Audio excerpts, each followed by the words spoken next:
Adobe Photoshop does not exist in a vacuum. Now, what I mean by that is it's probably not the only thing you use. I mean, I love Adobe Illustrator. I adore InDesign, but I work with Microsoft Word, Microsoft Excel, Microsoft PowerPoint, Maya. I use a lot of different programs. My go-to program for organization of not just Photoshop, although that's where we're going to concentrate, obviously, is Bridge.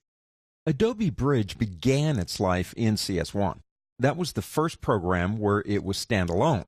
But the program before that, which was Photoshop 7, Bridge made its debut as part of Photoshop.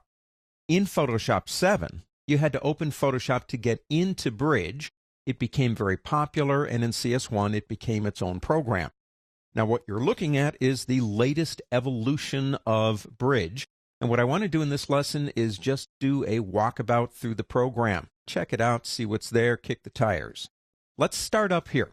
Now, up here, you've got workspaces, and we'll talk more about these later, but it displays the information down here in different ways based on what Adobe feels you want.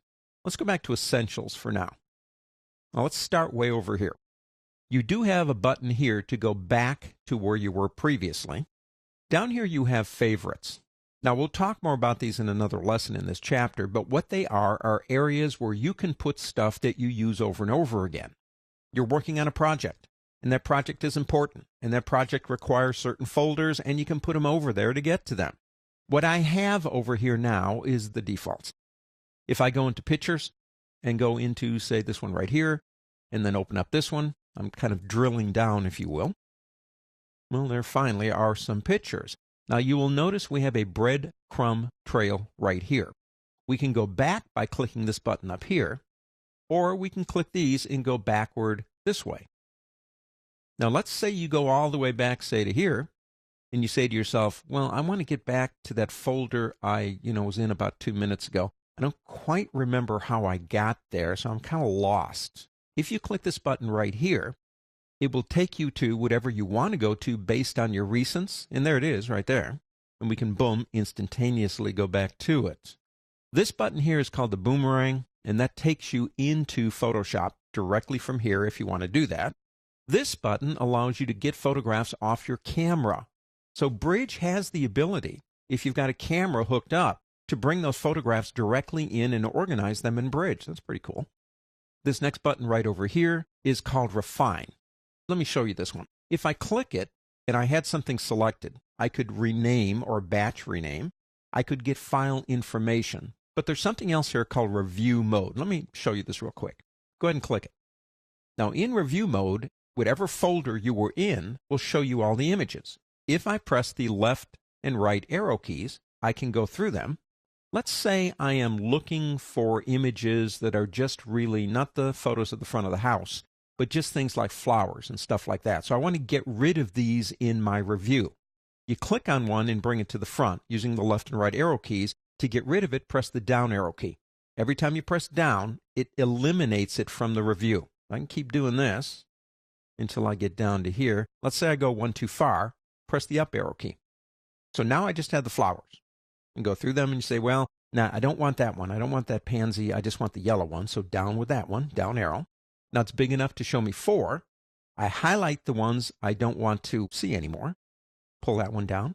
Maybe pull the one on the top down. Now it's only 2. I can right or left click here, choose the one I want, and boom, then I've got it.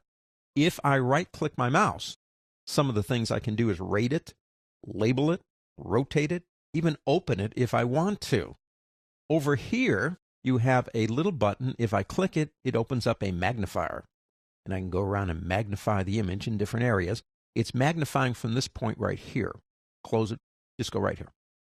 This button right down here, if you click it, allows you to save this in a collection. And let's go ahead and get out of here and keep moving. Next over here, you have rotational buttons to rotate the item if you want to. Of course, here's our workspaces again. We have some find and sort features over here that we'll get into more detail later.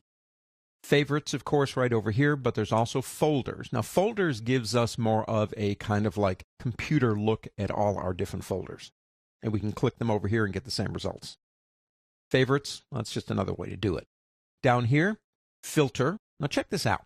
If I go to keywords, for example, I don't have any keywords. So there are 18 images. None of them have keywords. If they did, they'd be listed here.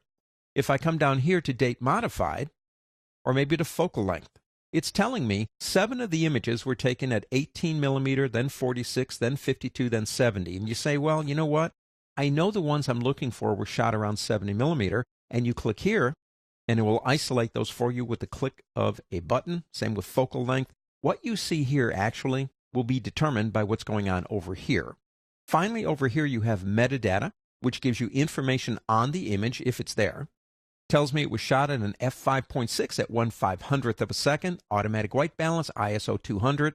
You have a lot of different pieces of information down here. And then finally, if you want to, you can add keywords right here. Now down here on the lower left, it tells me I have 18 items. One item is selected, and it is 3.07 megabytes. Over here, this slider allows me to change my thumbnails if you want them bigger or smaller. Up to you. Now, if we do select another one over here, and we click over here, we get that zoom area again, if you want to use it. Click again to get rid of it. Down here, you've got 4 buttons. The first one allows you to put things into like a grid area. The next one over allows you to put them into the way we see them normally right here, just stacked together. This button here allows me to see them and view them as details.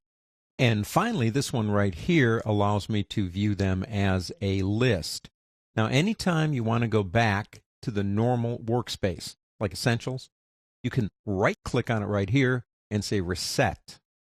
And it'll take you right back to the way Adobe feels Essentials should be. Well, there you go. Just kind of a quick look around the application itself. In the upcoming lessons in this chapter, we will get more detailed.